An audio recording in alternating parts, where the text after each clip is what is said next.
What if I told you that terrorism in Nigeria did not only kill people, it erased villages, it shattered traditions, and it permanently reshaped entire tribes, forever? This is not just a story of bombs and bullets. This is a story of identity under attack. When Boko Haram emerged in northeastern Nigeria, many thought it was just another insurgent group. But over time, it became something far more destructive. It turned communities into graveyards. It turned cultures into refugees. And it forced ancient Nigerian tribes to abandon the very land that defined who they were. No tribe felt this impact more deeply than the Kanuri people. For centuries, the Kanuri were the backbone of the old Kanem-Borno Empire, one of Africa's greatest civilizations. But terrorism turned their homeland into a battlefield. Entire Kanuri towns were wiped off the map. Fathers disappeared. Mothers fled with children into the unknown.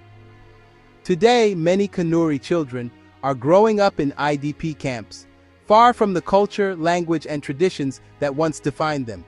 The tribe became known for a war they never chose. Further south in Borno and Adamawa lived the Babur and Marghi people, farmers, storytellers, and tightly bonded communities. Terrorism turned their villages into ashes.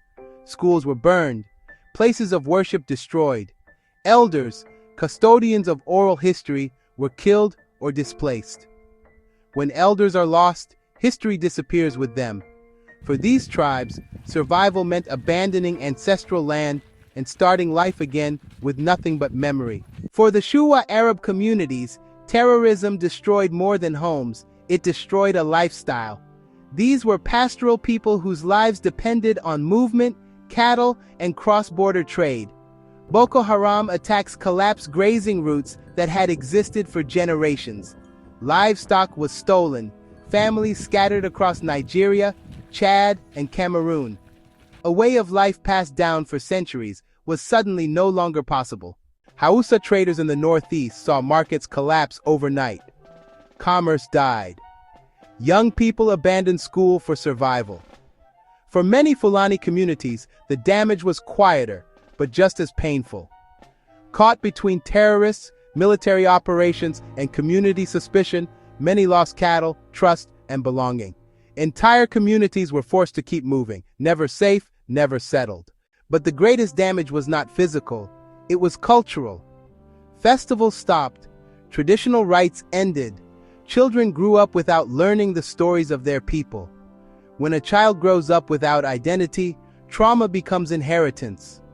Terrorism did not just try to control territory, it tried to erase memory. Today, many Nigerian tribes are still alive, but forever changed.